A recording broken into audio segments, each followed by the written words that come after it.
Can the Penguin carry a show on his own? Let's talk about it.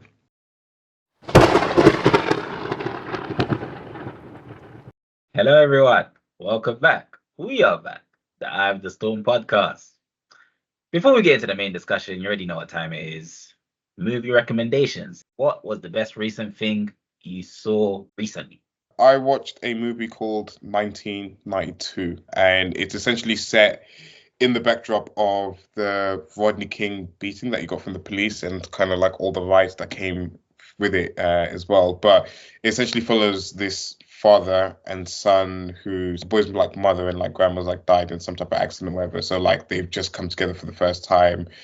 His father was like in prison and he's like now trying to live like straight and narrow path, and they're like both trying to figure out this like new environment that they have together with obviously like the backdrop that they have.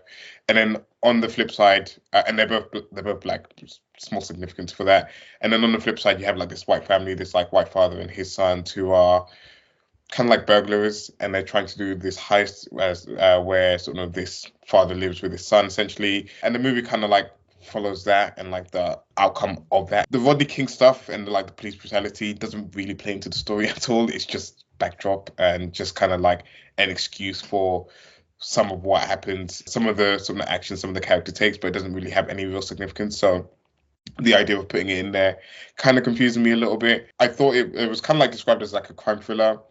Became a little bit more of an action movie, which kind of took me by surprise. But overall, it was just a solid, decent movie for if you're just kind of like chilling on a Friday, Saturday night, and you don't have anything to put on and you don't know what to put on. This is just kind of like a solid watch. There isn't really anything too remarkable about it. It's just like a good old action movie, or it turns into an action movie when it wasn't there at the start.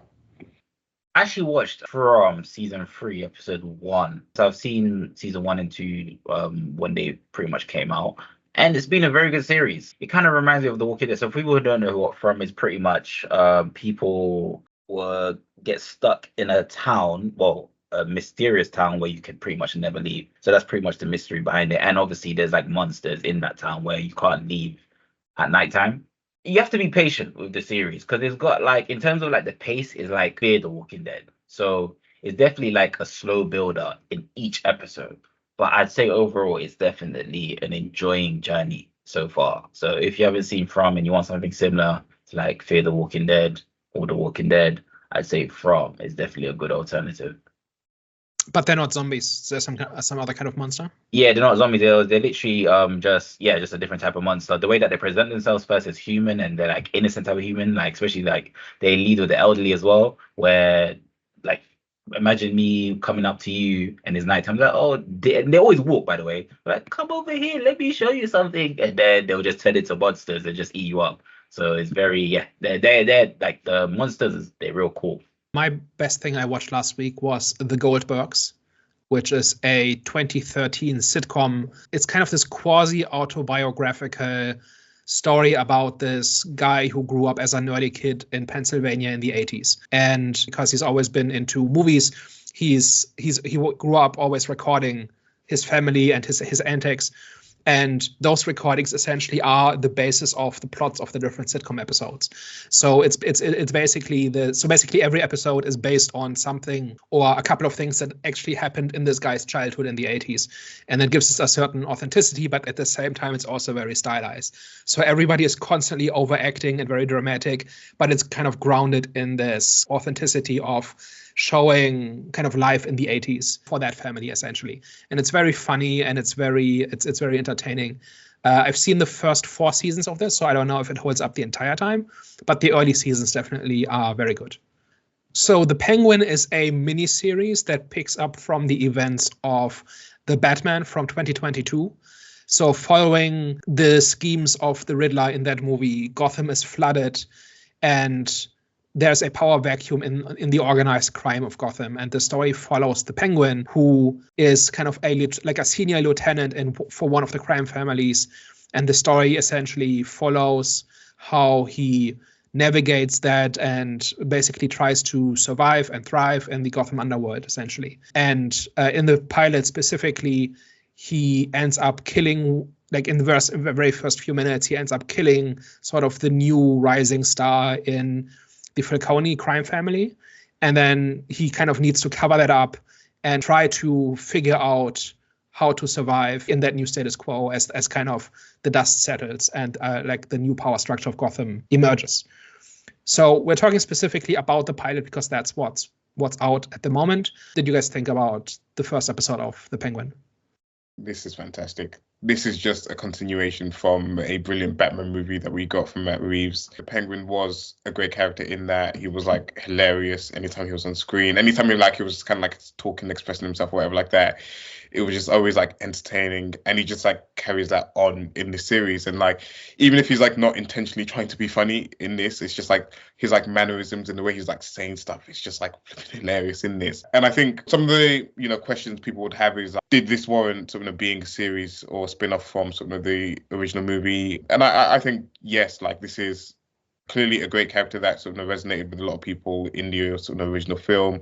I feel like there's more story to tell, especially off the backdrop of sort of what happened at the end of the Batman movie, where there's clearly this like power vacuum. And it's just quite interesting to kind of like delve into that story and delve into sort of because we kind of all know sort of the Penguin from sort of the comics and stuff like that. He's like one of the sort of famous Batman villains, and where he's left off in the Batman in terms of kind of like just being one of the goons or being one of the sort of henchmen that works under Falconi, to then kind of hopefully see his journey to sort of realizing his sort of full potential in this is going to be great. And I'm captivated. I'm like 100% in on this series from the very get-go.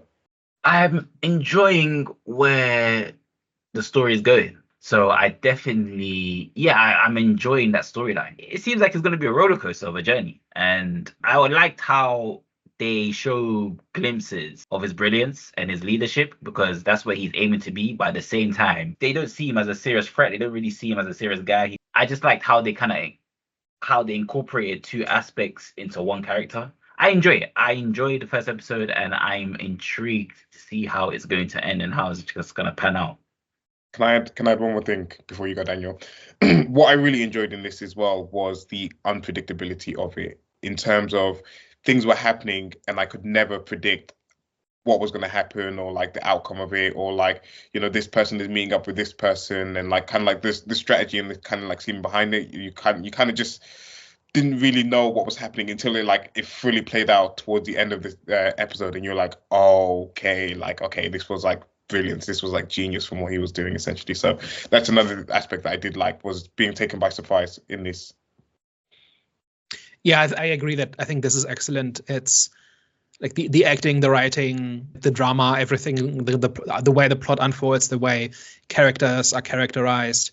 It's all firing on all cylinders. It's excellent through and through. There's no real weak part where you say, okay, I wish that part wasn't there or anything like that. Like if you like crime dramas, I think this is a really good one. My only question would be, is this a superhero story? Because that was going to be my question. Sorry, carry. Yeah. So we'll get into. I'm sure we'll get into that in the spoilers. But I kept thinking, like, is this not just The Sopranos or Scarface or something like the kinds of things that the story is very clearly influenced by? And this actually made me want to watch The Sopranos, because I've been kind of putting that off for a decade. And I hear it's excellent, and it's always been on my list, and I've never gotten to it. But seeing how this stuff, like this, is very clearly drawing from that kind of show, I now want to go back and watch those shows. But because I think this is a really great crime drama with really, deep characters that have stuff going on. But I'd really like it if it mattered that this was Gotham City, right? And so far it doesn't really. There was one point where it looked like they were laying a foundation for it to matter, but that was it. And the plot itself so far is pretty, however you called it, unpredictable. And I kind of. I see where you're coming from, but at the same time, it is a pretty well explored story, right? Like, crime boss gets killed, and now everybody else is trying to, there's a power grab, right? And everybody else is positioning themselves to make themselves better off, right? And that's kind of where this is going, or this is kind of what started. And I enjoyed every minute of this, and every line and every scene is wonderful. And I was kind of wondering what the point was. And I imagine that comes in episodes 2 and 3 and onwards. But that's kind of my one big question mark. It's not even a flaw. It's more my question mark. Like, shouldn't you have opened with the unique selling point, and I don't think they did. But other than that, just on a quality level, this is wonderful. Best series I've seen in a while. I think they did kind of open up with the unique selling point was the character of like the Penguin, Oswald Cobblepot himself was like the unique selling point. And I feel like they did a good job of like giving his character a lot more depth than than they could do in the movies. Like they kind of like showed why he kind of walks the way that he does, and obviously there's probably a little bit more of a backstory in terms of essentially what happened to his foot, and that's going to be like maybe revealed, maybe not revealed later on in the series. I'd expect that they probably explain a little bit more, given that they went through the effort of showing it. They obviously then showed like his dynamic between the crime families, his dynamic between like his mom and this, that, and the other. And they were just like kind of just showing multiple facets of his character and like showing his insecurity, like Jonathan said, showing his strength, showing his like leadership and stuff like that, but also showing some of his insecurities, some of his impulsiveness and stuff like that in this. And I feel like, again, for people that loved his character in the movie, and obviously it's a Batman movie, so we're not going to get much of like a deep dive on the Penguin in that. To then get it in the series is fantastic. And I was going to make one point. Actually, I think you were talking about like it being like a superhero show, and I feel like what I've like mentioned before is that you have like this like great world, and you have like many facets to it, and we've like talked about it with like Star Wars, we've talked about it with like Marvel and this and the other, where it's a big wide world and there's like loads of things happening in it. And with the Batman universe as well, or like Matt Reeves' one, it's a lot more grounded as well. So that the fact that we're getting a grounded kind of like mob story within that, I feel like makes perfect sense. Like I don't even need any of the superhero aspect to it at all or whatever. I just need a good grounded story following a great character, and fingers crossed sets up something that then leads into the next Batman movie to kind of like help further justify why it was needed and for something like kind of like support that. But even if we don't get that, the fact that we have more story in this in this world that I'm like super invested in is more than enough reason for me. Yeah, and just to clarify, I didn't mean unique selling point compared to the movie. I meant compared to other crime dramas. Okay. So which part of this is informed by the fact that this is in a superhero world? And there's like a few different aspects to this. One of them is that we have one movie in this continuity, right?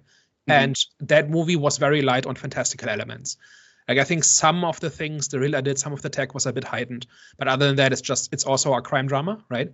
Mm-hmm. And we have not really established yet how fantastical this world can get, right? Like does Ra's al Ghul exist in this world? Does magic exist in this world? Do superpowers exist in this world, right? And they don't have to. I'm just saying that's an open question. And the way this show positions itself is that it's just a crime drama. Now, there was one point where that wasn't true, and that is that they keep talking about how there's a new drug coming to the market. And that's an opportunity for them to get more fantastical, because they talk about how that will change all the rules and that will change the game. And that could just be, a very lucrative drug that's very addictive, or it could be venom, or it could be scarecrow toxin, right? So we don't know yet, but they've set it up as something important. But that doesn't make this a bad story, right? But it's more like, does it matter at all that this is a world in which superheroes and supervillains exist and the super tech and stuff like that, right? Because that's what I would want out of a Penguin story. That it's not just mobsters, right? Like large corners of the Batman universe is mobsters with gimmicks, and this one doesn't even have gimmicks, right? So that was kind of just the question at the back of my mind, and I'm gonna reserve judgment until this season is over. It wasn't apparent, with this one small exception, in this episode, that's where they were going. For me, that was literally, it wasn't a problem, but it wasn't a problem because it's just episode 1. But it just didn't feel like Batman to me. It didn't feel like I'm watching something a part of the Batman universe. And like I said, it's just episode 1, so there's more to come. It just didn't feel Batman to me so far. And it wasn't a problem, but at the same time, it did raise questions. Like, okay, it just feels like I'm watching another gangster crime series. Do you know what I'm saying? Yeah. So that's why I was like, and a really, really good one. Question is just, why am I not just watching The Sopranos instead, right? Exactly. Why is this guy called Oswald Cobblepot? Like, he's not even called that. He's just Oswald Cobb. But like it's supposed to be the Penguin, right? And outside of some personality traits, he does not have a lot in common with the Penguin, right? So he's got his chip on his shoulder about status and respect, and he's got the physical walk, and he's got the purple car, and like there's a bunch of things that are references to things we know about the Penguin from other continuities, but that doesn't inform what he can do or the circumstances under which he exists. It's his personality, right? And somebody in a regular crime drama could have the same personality, right?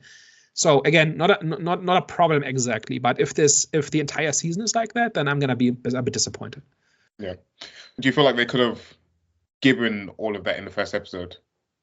I think you could end the pilot with the big game-changing moment. Like in saying this, I'm basically rewriting one of the best pieces of television I've seen in years, right? But just like the question is just, could you have done it? And I think the answer is yes. I think the episode could have ended with a fantastical element appearing, and that making it clear that, okay, this changes the status quo. But like throughout the first episode, we find out where Penguin's coming from.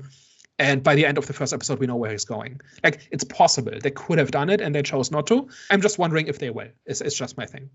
Was there anything about this series that surprised you guys? That it exists at all.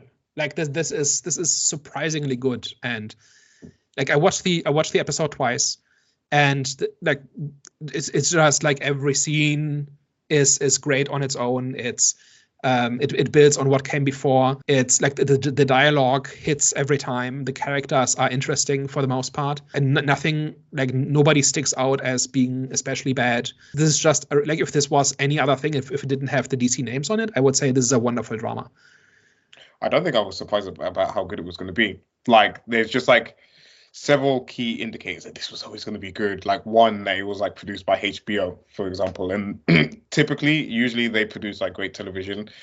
Two, Matt Reeves had heavy influence on this as well, or not heavy influence, but he was like involved in the project. And given that I was like a big fan of like the Batman movie, I didn't have any doubts that like what he was going to produce in this was going to be great. And then again, thirdly, we were introduced to the main character previously in the movie, and again, because I was like impressed with him already, I didn't have any doubt that I would like kind of like connect with him again in this series. So I can't say I was like surprised by anything. I was like really expecting a really good show, and it's met all the expectations so far. Mm-hmm.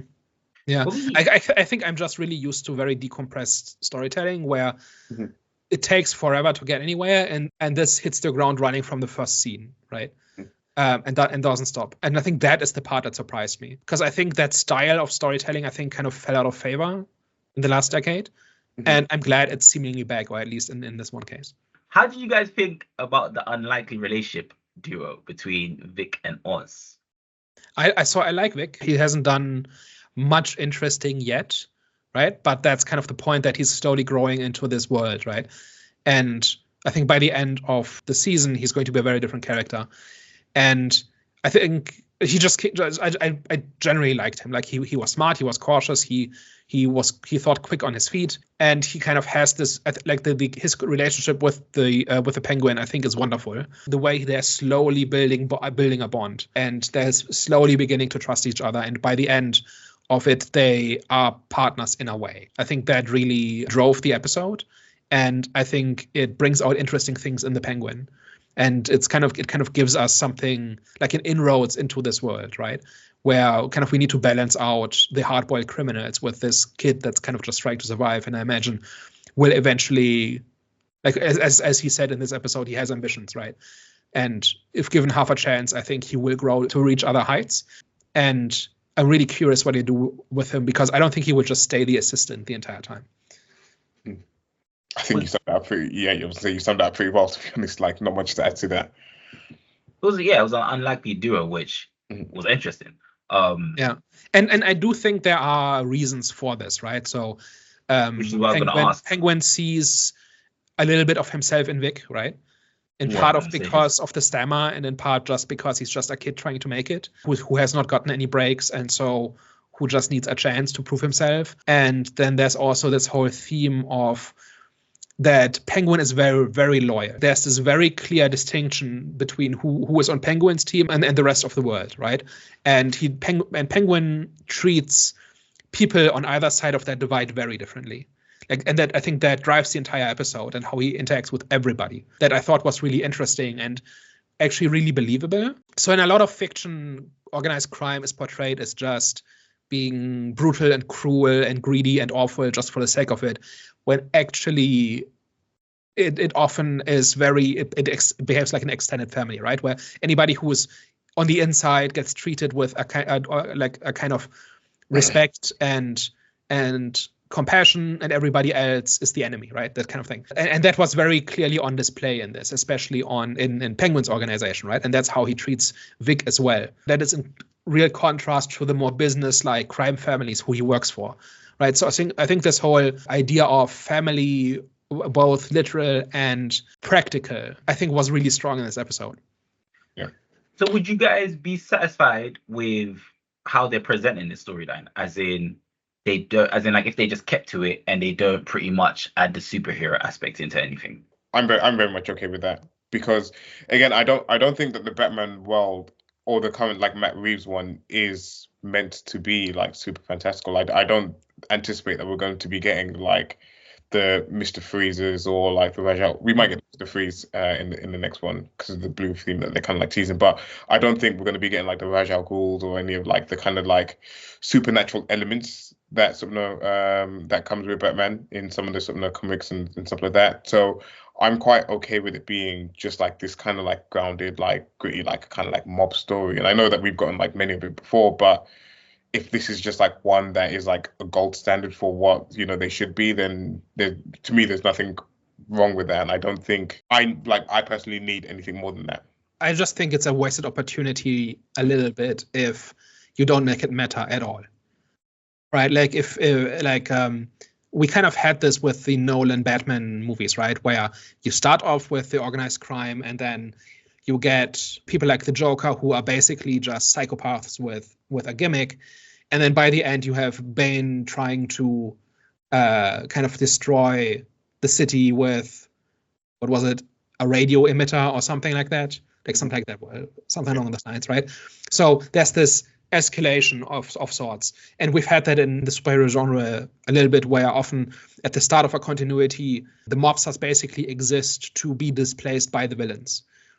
And I think seeing something along those lines happen from a villain's perspective could be really interesting, because Penguin is kind of small time in this, right? He's not, It's not the big shot, and he might end up this way, but ultimately he's kind of some guy, right?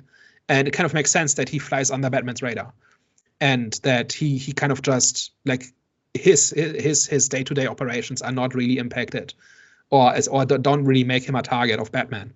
And especially if there's only one superhero in this world or in this city, in this continuity or whatever. But just seeing that kind of story unfold from a different vantage point, I think could be really interesting. And if just getting a crime drama in the same way that any other show could do it would just be a little bit of a waste. Well, like, what are the fantastical elements that you guys are kind of like referring to? Because again, what you're kind of describing there is like obviously like Oz's rise to sort of being eventually sort of running the sort of underworld in Gotham.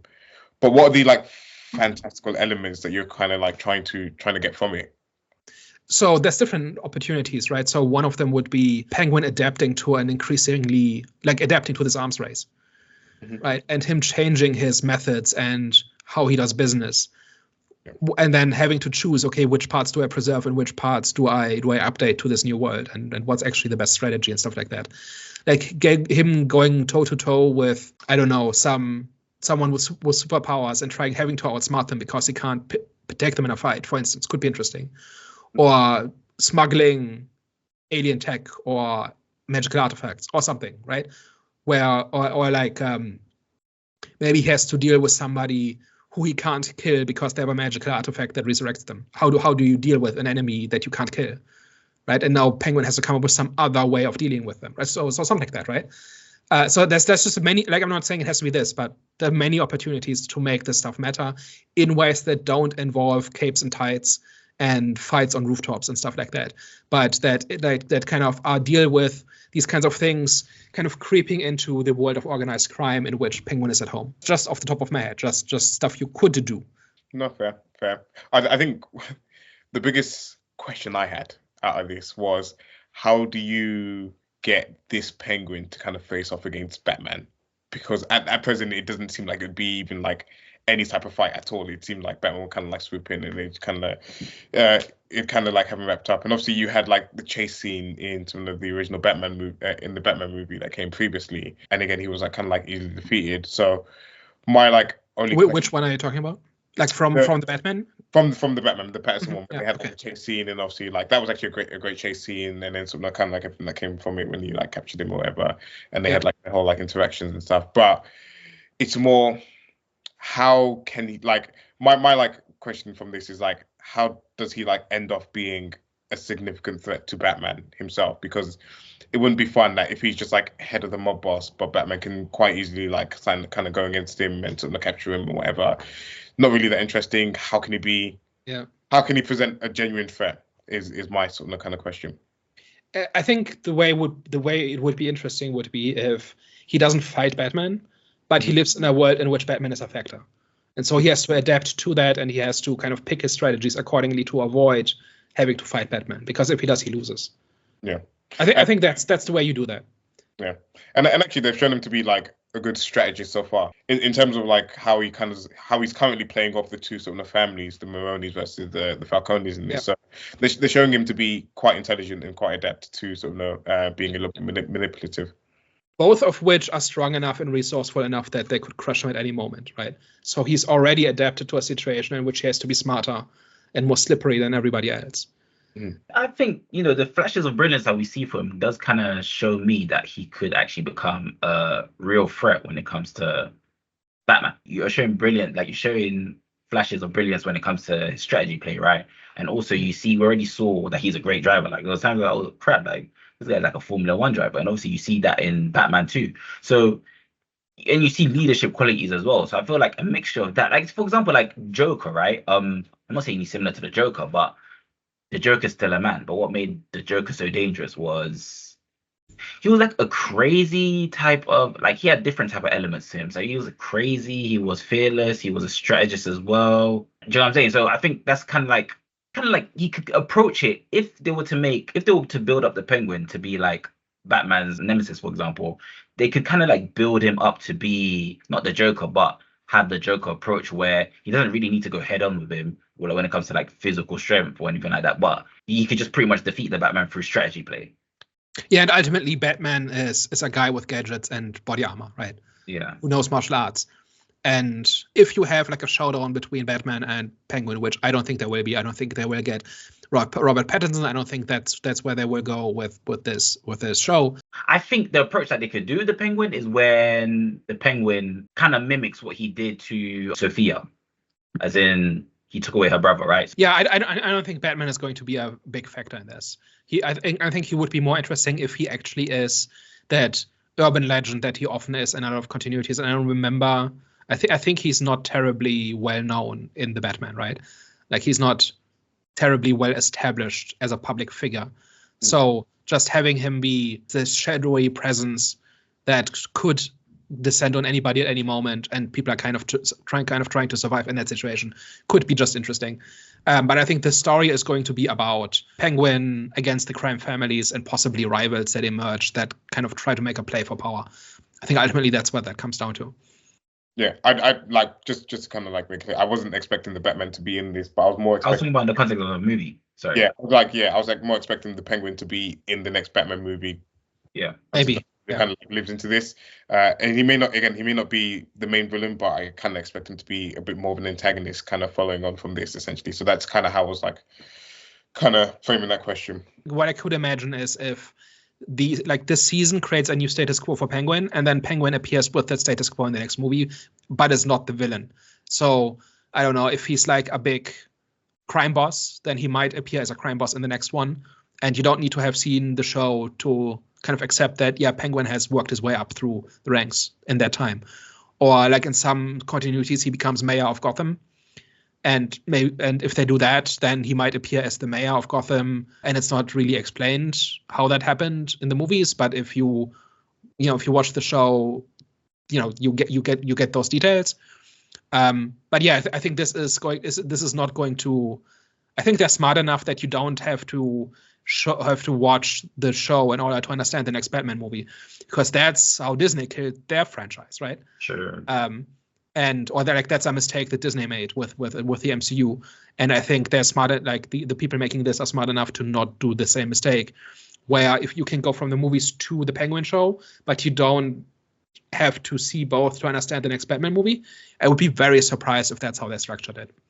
That's actually a good point, because I was gonna say I would love to see them actually build up the Penguin to be the main villain, because I think his story could hold enough weight to be that role. But at the same time, they would be doing what Disney did, and that's what killed Disney. So you're right. That's kind of annoying though, because I'm really enjoying the Penguin's character, and like I said, I kind of see, like, I would love to see him be like the main villain and the guy that goes up against Batman, but it just seems like just wouldn't be wise for them to do that now, because now people would have to see the Penguin in order to understand his significance. Speaking of Disney, obviously you had the Agatha All Along show that came out as well alongside, or same week as this, it's had the same release. What do you guys feel like DC is doing well where Marvel isn't? Granted, I've seen Agatha, and it's not a bad show. Like it's okay. It's like light entertainment, but on the television side of things, this, like the Penguin show, is clearly like 100 times better than what Agatha is at the moment. But I don't know, what are some of the learnings that Marvel can maybe even like take from this essentially? I've not seen Agatha All Along, and it doesn't look interesting, and I've not heard anything interesting yet. Then it's okay. Like, it doesn't seem to be a garbage fire, and that's good news.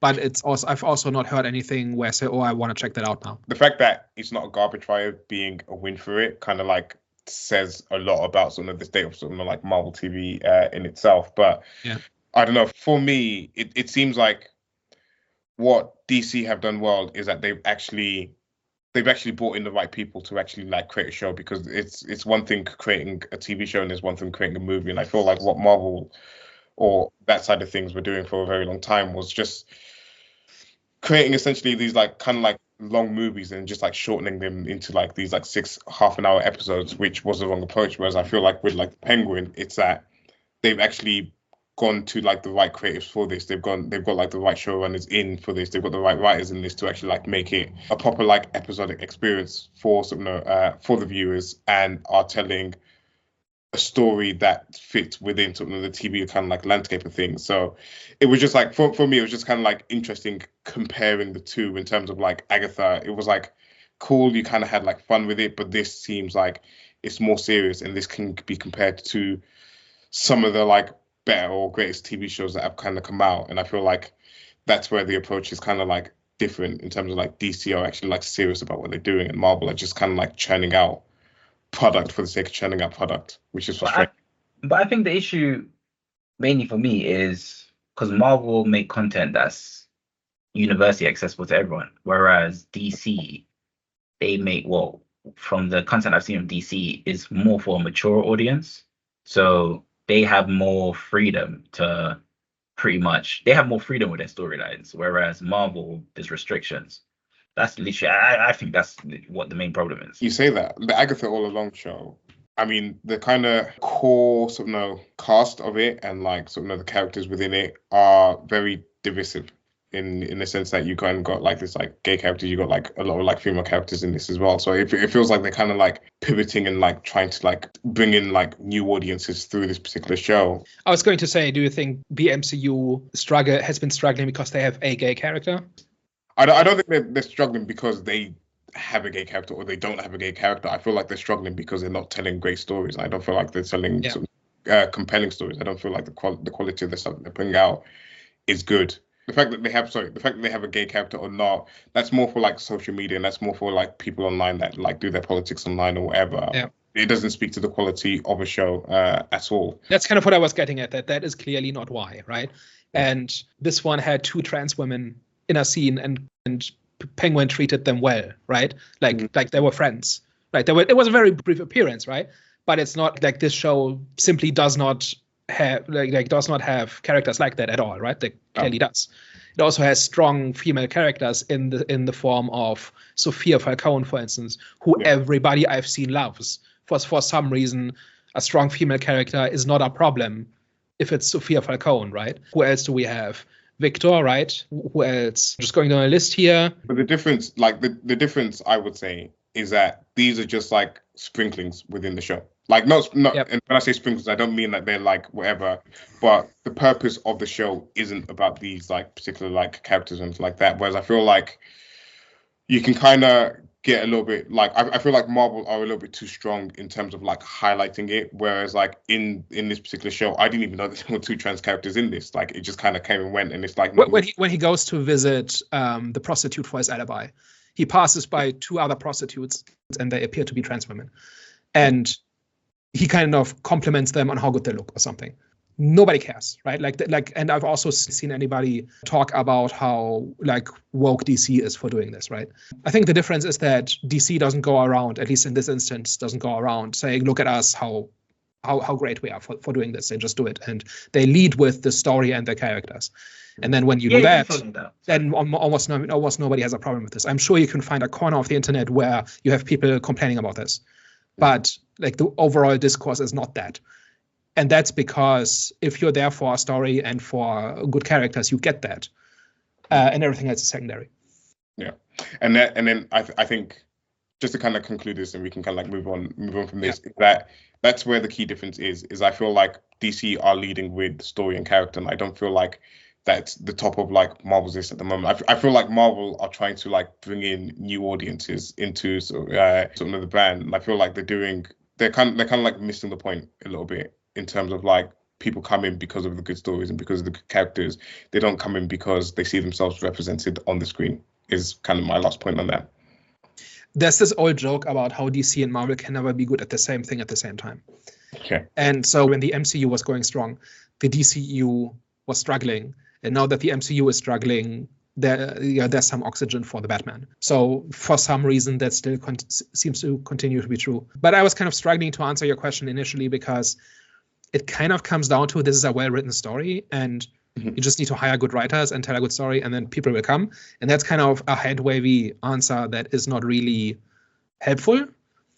But ultimately, I watched the story, and I got the story I was promised, and there was nothing annoying or frustrating about it. It was just a descent into this fascinating world with interesting characters. And that's kind of all there was to it. And I've not had that experience from Marvel for a long time. I rewatched the first Captain America movie the other day, just a few weeks ago. And it's surprising how good that was. Like I'd kind of forgotten how good that character is and how good that storytelling is in that movie. And, it only gets better after that for the other two Captain America movies. And then you compare that with what they've been putting out in the last couple of weeks, and it really does kind of come down to quality of writing, right? Like give people something they can be interested in. Like nobody asked for a Penguin show, right? Like whenever these companies announce something, that's not quite obvious. Somebody somewhere says, "Who asked for this?" Or like with Agatha all along, like people have been saying, like, "Who asked for an Agatha show?" And I think that's completely the wrong question to ask. It's what does the show offer? And it just for me, just as somebody looking for something to watch, Penguin offered me something interesting and Agatha didn't, and therefore I watched one and not the other. And then I was rewarded with a good story for making that choice. And it may be that at some point I catch up with Agatha and it turns out to be a great story, but so far I've not been given any reason to believe that. And that's kind of what it comes down to. And that is not like a recipe, a formula that you can just follow, right? It's kind of like the end result. But that's kind of where this is at and where the MCU of the last 5 years is at.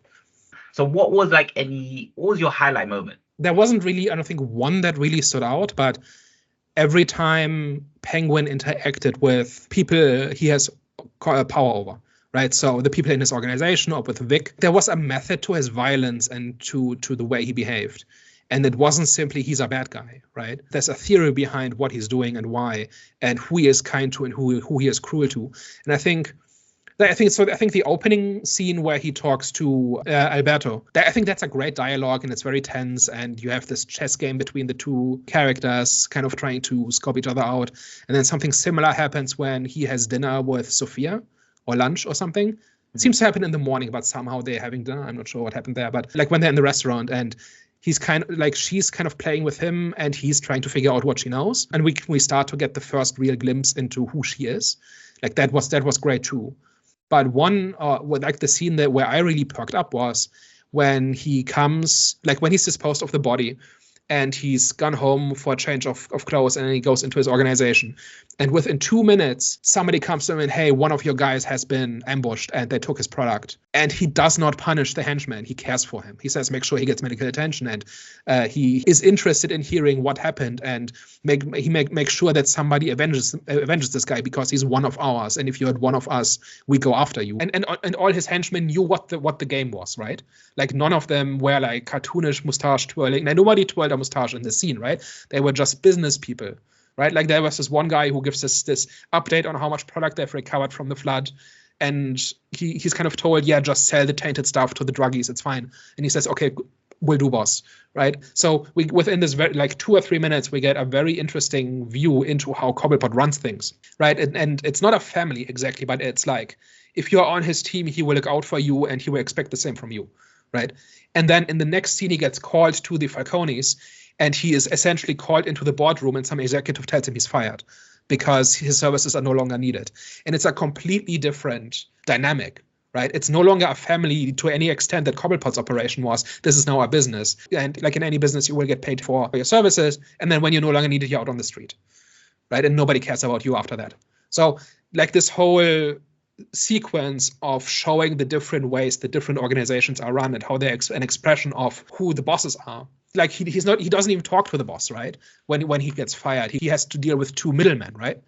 Who don't even, like, who are slightly polite to him, but in the same way that an HR person would tell you why they're firing you and telling you how long you have to leave the building, right? So that entire story, it wasn't one scene exactly, but it was that sequence that showed how does Cobblepot view the world and how does he treat other people and how does he run things and why. Like that was the part where I said, okay, now we're doing something interesting. I think to add to that as well, because again, in that you're like seeing loads of different versions of him in that. But for me, it was like the scene when he goes back home to his mom, and obviously he's like kind of like, yeah. So I thought Daniel was going to take it from me, and I was like looking forward to seeing it. So I kind of took it off you. So I do apologize about that. But it was like kind of like in that moment where he's kind of like realized he's like in a bad situation. He's like a little bit panicked. It's kind of like bringing out some of like his like lesser qualities in terms of like his like lower confidence, insecurities, and this and the other. And it's kind of like framed around like his mom, who's like off her meds or whatever like that. And at first you think she's a little bit crazy in that, or she's a little bit like kind of like cuckoo or like in the head. But then you can kind of like slowly see that she's the one that helps instill the sort of kind of like confidence in him. Obviously, like she's like a little bit like tough with it as well in terms of like tough love. She kind of calls him like pussy boy or whatever like that. And she said, I didn't raise no pussy boy or whatever. And she kind of like helps him sort of kind of like find himself again and find like he's just like inner confidence to kind of then like follow through with his plan that he had like kind of like cooked up essentially from there. But I feel like that was just like in terms of like it being sort of a bit more of a deeper dive on his character. I feel like kind of what you mentioned there in terms of like how you're seeing loads of different versions of the same character depending on like who he's talking to, who he's interacting with. You're seeing like his confidence levels go up and down. You're seeing like his insecurities like kind of like go up and down and stuff like that. And I just feel like they just executed that brilliantly throughout the show. He's like not one note at all. Like there's just like so many different facets to his character depending on like, but they all make sense, right? There you can see how they follow kind of the same basic principles, just applied to different situations. Because Penguin's rule is, if you're on his team, he cares for you, right? And that applies to Vic, that applies to his mother, that applies to people in this organization. And he wants the Falconis to treat him this way, and he's frustrated with the fact that they don't, right? But like none of these are not disconnected. These are all part like expressions of the same personality trait or value. Yeah. And even when he's in like that kind of like boardroom setting, you're still seeing the underlying of his personality in there in terms of like how he's like trying to like bargain and trying to reason this and the other, and like when he gets like a little bit frustrated and stuff like that, and like how he kind of expresses himself in that situation. So yeah, it's like it just does like what so many like kind of like things shows or like writers kind of like do wrong is just having one character. These are the character's defining traits, and this character is going to be like this in every single situation, which isn't realistic at all. So this show gets 2 thumbs up for showing that. To add on to the whole mother scene, why I found that scene so amazing, because it felt like I received the backstory in those 2 minutes. to the Penguin's character. As in, like, it made so much sense why he was such a risk taker, why he is the way that he is. He's evil. Why he's got that ambition in those 2 minutes and then interaction with his mum. Because, like Hervey said, like, she was the ignition that he needed to continue on with his ambition. And obviously, his main reason to go there was pretty much to help her escape, right? Because obviously he got himself into trouble. Because she's family, right? That's why he looks out for her. Exactly, but her response to that was pretty much the qualities which were seen from the Penguin, and those qualities, obviously, we're wondering, like, the questions around the Penguin is like, why is the Penguin the Penguin? Like, pretty much when you're watching a series, you're always gonna wonder why is that person the person. And then the way that his mom reacted, she showed qualities. That her response pretty much showed the qualities that's within the Penguin: his risk taking, him being obviously a strategist, him just like his backbone that he's like kind of like developing as well and stuff like that. Yeah, exactly. So yeah, that scene was that scene was definitely a pinnacle point for me, and it was definitely a highlight moment. Yeah. Also, this whole idea of the world will not do you any favors, you have to take what's yours. Yeah, that very clearly comes from his mother as well. Yeah, and it shows him to be a survivor as well, because I don't like, obviously they've like focused in on this like little portrait of like, I believe it's him as a boy that he had at his house and his mum's house as well, and I feel like it's likely his brother that was in there, that probably maybe something's happened to him along the way, and it just like shows him to be a survivor, because like whatever's happened to his brother, whatever, he's kind of like still like, he's like survived up until this point. And I think he was like, that's how he was like kind of like relating to like Victor as well, in terms of like Victor coming from like similar backgrounds and like doing what you need to do to survive and stuff like that as well. So I think, again, like Jonathan, you mentioned a great point about it having like so much context within that one scene without having to like say too much at the same time. And I really want to see how he expresses, like continues with those traits as he gets more power. Right, like right now he's got his own little kingdom where he kind of can do what he wants as long as nobody pays attention to him, but he's ultimately not in control, right? Like I said, tell him he works for the family, but he's not part of it, right? And I wonder how that develops, whether he over time acquires more power and more autonomy, and if that changes how he does business, or if he manages to retain that. That could be really interesting. But that links to my question that I was trying to ask before, like, where do you not want to see the story go? Like, what for you will ruin it? What for you will kind of like be the thing where this turns into a series, a disaster, pretty much? I don't know. For me, it's hard to say. For me, it's kind of hard to say. I can't have full trust in that they'll like kind of execute it well, but at the moment, I can't envision them taking a drastic turn where it just doesn't make sense, and I'm kind of questioning why they've gone the way that they've done. But again, it just seems like they're very intentional about a lot of things, and a lot of things that they're kind of like setting up, or how like they're portraying his character in this. So do you think that they should keep the authentic route, the realistic route, or do you think it should become more wackier? No, I quite like the realistic route. Again, I quite like that it's like ground. That's what I loved about the Batman movie as well. That like how grounded it was, and sort of the realism around it. The part that I am interested in is the villainy scale, because obviously he is a protagonist. In this, it's like the show is about him, but it's all a case of like, how much of a villain is he going to become in this? Is he going to kind of like, are his experiences in the show going to like harden him and make him be a little bit more cold and a little bit more whatever? Or is he going to be like the complete sympathetic villain? And I don't know where I sit with it, where like, obviously I don't think they're going to make him like completely cold and completely like this evil villain by the end of the show. But I do want it still to be a context that he is still one of like Batman's villains. He is still like a bad guy and this and the other. And I kind of do want to see him carry out some of those actions in this to show that he is still a villain, even if it is a sympathetic one. I think they've done the legwork to kind of show that they understand how things like crime syndicates work, and that it's not simply as he's a bad guy, therefore he does bad things. If this episode is any indication, then I think every bad thing he does will have a reason, and it will flow from his personality and from the choices he has to make.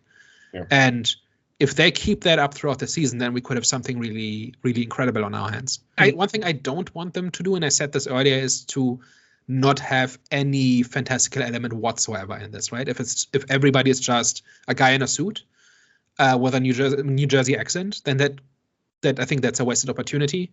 And I'm coming at this in part from, first of all, I like it when stuff matters, and if you're going to tell a story in a superhero universe in which super tech and villains exist and all of that, then I'd like it to inform the plot and characters and so on. And within that, there's a big range in terms of how you do that, right? This does not mean that there have to be tights and fights, but I can imagine something like Vulture in the MCU, right? Where the fact that these things exist in the world means that crime also deals with it, right? Like there might be proliferation or smuggling or a black market for something, right? Is it not a problem that it wasn't introduced in the original Batman movie itself? In terms of like some of these fantastical elements, were introduced in that, and it would be difficult to introduce it in this show first before doing it in the movie?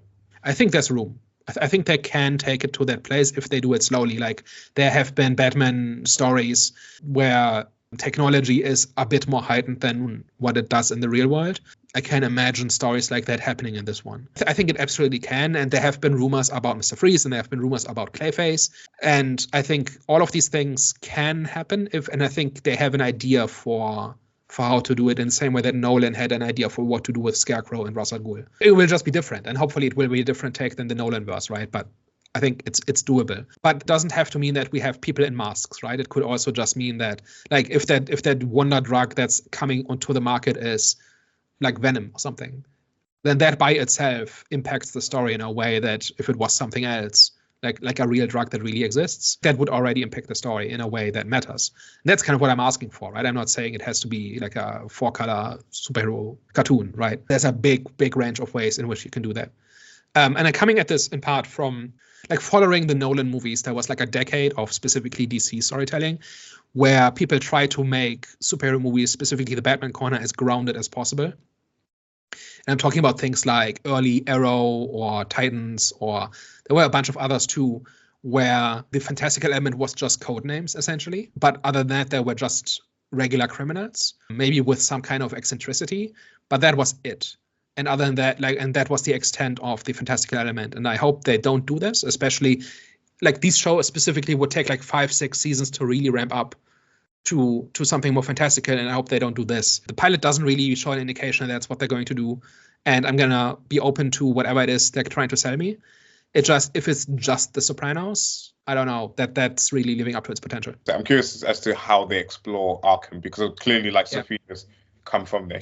I don't know if it was she's broken out, or she was just like released or whatever. I think she was released, yeah. Was she released? Yeah. I don't know whether we get like a good exploration of that in this. I would love to just kind of get a little bit more about like her and like sort of know her experiences in there and this and the other. And I feel like that's like some of the kind of like crazy stuff can come from as well in there as well. It's just like, because like Arkham is famous for being housed to some of the Arkham's kind of famous for being home to some of the crazy people. Obviously, famously, Joker was in there, Harley Quinn, and this and the other. So, yeah, pretty much looking forward to that if it happens in the show.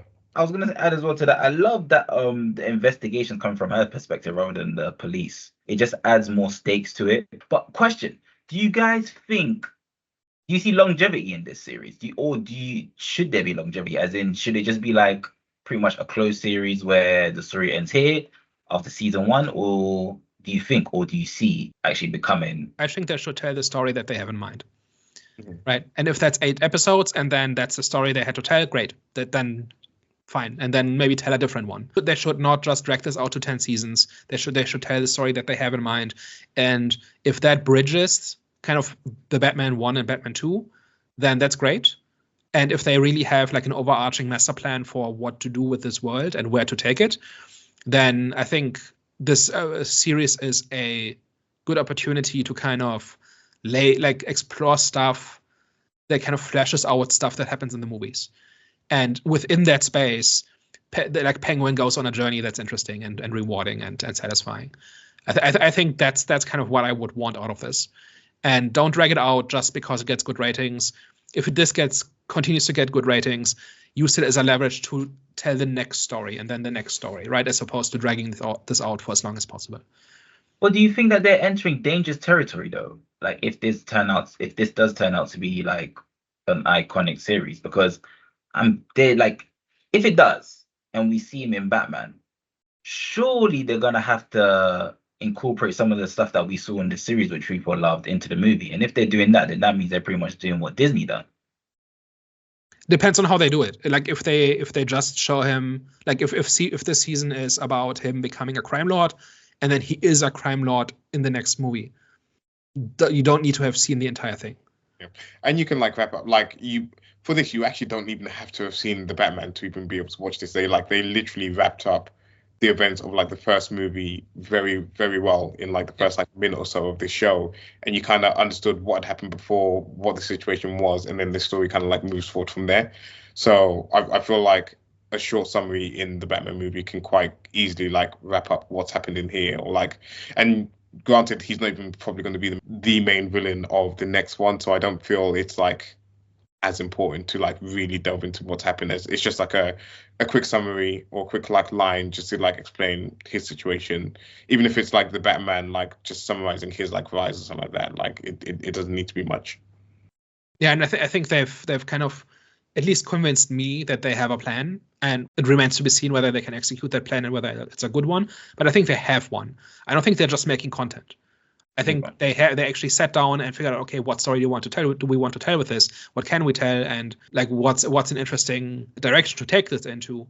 And from my understanding is that they had the idea of the show as soon as the movie was done. I was hearing rumors that the Penguin was going to have like a spin-off show. So I think this has been in the works for years, essentially, in terms of like like Daniel was saying, is that they knew they had something good, and they knew kind of like they probably wanted to tell more from this, but just couldn't maybe like put it in movie format. So just like then create the series out of it. I heard somewhere that this was supposed to be the sequel, and then it got reworked into a series. Okay. So, like that, but that just seems like kind of rearranging all the parts anyway. So whatever turns out, what the sequel turns into, will just be something different. And they decided that this story was worth telling, but was better off as a series, which it looks like it might be. So yeah, we'll see. We'll see. So one thing I wanted to talk about was Sophia, right? Because she seems to be the main antagonist of this, who probably will probably dispatch with the Falconis and Maronis relatively quickly, I would imagine. And then Sophia is probably the big foil at the end, the big villain. And I loved everything about her. Like every line she says, every facial expression, every like the body language is just wonderful. And like one of the things that kind of that kind of annoyed me a little bit is how they refer to her as the Hangman, which is from one of the comics, which has to do with her avenging the death of her father, right? And that's why she ended up in Arkham.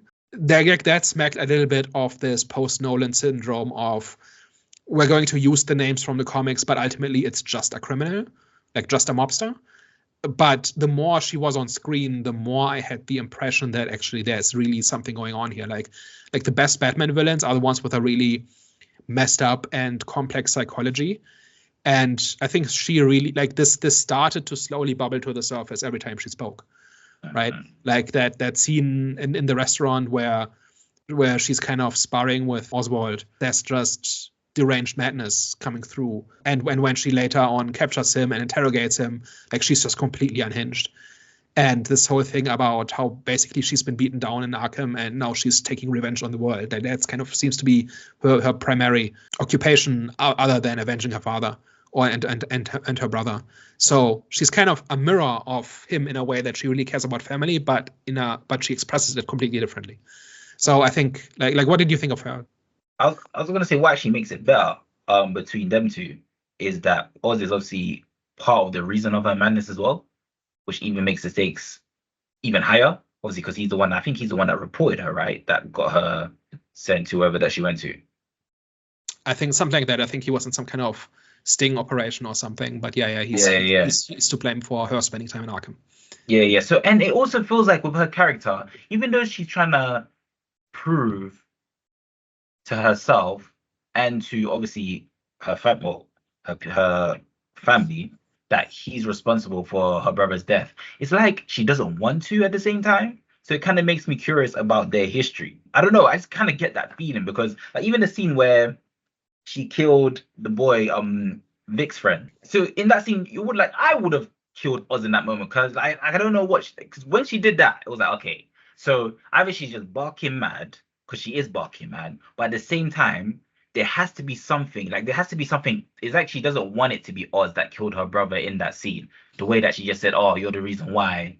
Like pretty much your ambition. You don't like for you to get to your ambition. You don't mind who gets hurt in the process. So yeah, that was the message that she was telling us. But at the same time, it's like you could just kill Oz if you wanted to, like, because Oz is not like some sort of mob boss. I know how certain, like in the mafia, for example, there's certain people, I forgot the term that's used, but there's certain people that you can't kill, right? So Oz isn't that. So even if it wasn't Oz that killed her brother, she could still kill him anyways. Do you know what I'm saying? So that there tells me that okay, there's something like there's history there, and there's something inside her that doesn't want to actually kill him. So that kind of makes me more interested in their relationship, dynamic as well, to see how that progresses. They're not natural enemies, right? They're like on paper, they're on the same side, and they both kind of could benefit from cooperating. But if she finds out what he has done, then she will take revenge. I kind of see them teaming up. I don't think she's going to be the main villain. I actually see them kind of like teaming up against the main villain. I don't know who that's going to be, but I see her definitely being the threat for now. But just the way that it's going, I feel like it's just going to progress into someone else being the main threat. It could be that they have to team up to deal with some bigger problem, right? But that's yet to be introduced. I think she's the main antagonist for him because she's onto him, even though she can't quite prove it yet.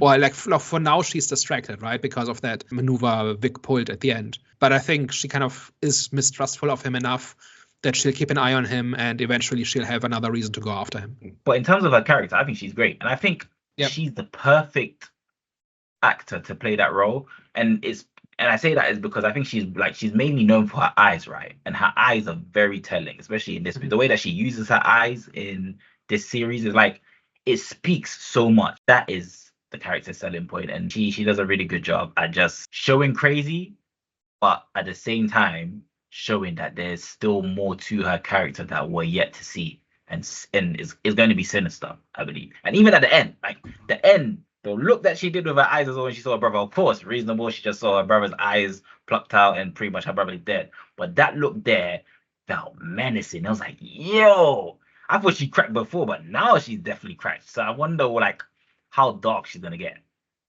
But you can kind of see in those scenes that there's like some psychology lurking under the surface, right?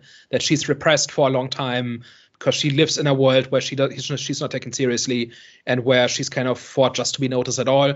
And then she spent a lot of time in Arkham as well, where she kind of had to bury that as well. And that is kind of trying to get out, right? And I think when that does finally come out, I think that's going to be one of those interesting psychologies that Batman villains are known for. And now it's directed at somebody else who's not Batman. But the idea remains that there's a reason for what she's doing, but she's kind of dealing with something that's making her do these extreme things or perceive things in this specific way, and that causes her to do interesting things. And I think that has a lot of potential, and I really hope that that's where they take that character, because so far she's very much the highlight. And kind of that's maybe if somebody like that replaces kind of the boring mobsters, then maybe that's the kind of escalation that you normally get in these kinds of stories. But it's not replaced with someone in tights and a gimmick, right? It's replaced by somebody with this really over the top and heightened psychology that creates extreme situations for the protagonist, which in this case is Penguin. This is a very strong start to the Penguin series. Biggest compliment I can give it is that as soon as it finished, I was very annoyed that I had to wait another week for the next episode, because I was like so ready to go into episode 2. And that's kind of what you want from a show. You want it to sort of you want it to leave you wanting more, essentially. So excited for this ride, man. Very much looking forward to where it goes, how it plays out, and to just kind of uncover whatever mystery it wants to tell. So yeah, I'm all in. What's your rating for it? Oh, as a pilot, I'd give it a strong 9.5 out of 10. Oh wow, strong. It's a strong pilot. It does everything it needs to do. Well, for me, like I said, it's pretty much reiterating what Hervey said. It's left me wanting to see more. The only issue with it I had was it just didn't feel Batman to me so far, but I can excuse that. All in all, it's a great series, man. I kind of miss watching a great series within the superhero genre. So yeah, I'd give it an 8 out of 10. So for me, I think this is a really strong start. I think the writing is excellent, the acting is excellent, the characters are interesting. My only caveat is that I hope that they do take it to the being in the superhero genre, at least a little bit, because there are many good crime dramas out there. I don't think there are any stories set in a superhero world from the point of view of a villain. I can't think of any. And there have been comics like that, and they've been quite good. And that's kind of what would make this more interesting to me. But on a quality level, it's borderline flawless. Like it's definitely, like, even if they don't do this, it's still an excellent crime drama. So for me, that's a 5 out of 6 for me. All right, guys. Well, I hope you enjoyed today's discussion. Thank you for tuning into today's episode. Hey. Yeah. Let us know your thoughts down below. Did you like the show? What did you kind of like pick out for me? What were your highlight moments from the Penguin? And yeah, don't forget to like, share, and subscribe. Thank you very much, guys. We will catch you next week. Au revoir. Ciao. Yeah. Bye-bye.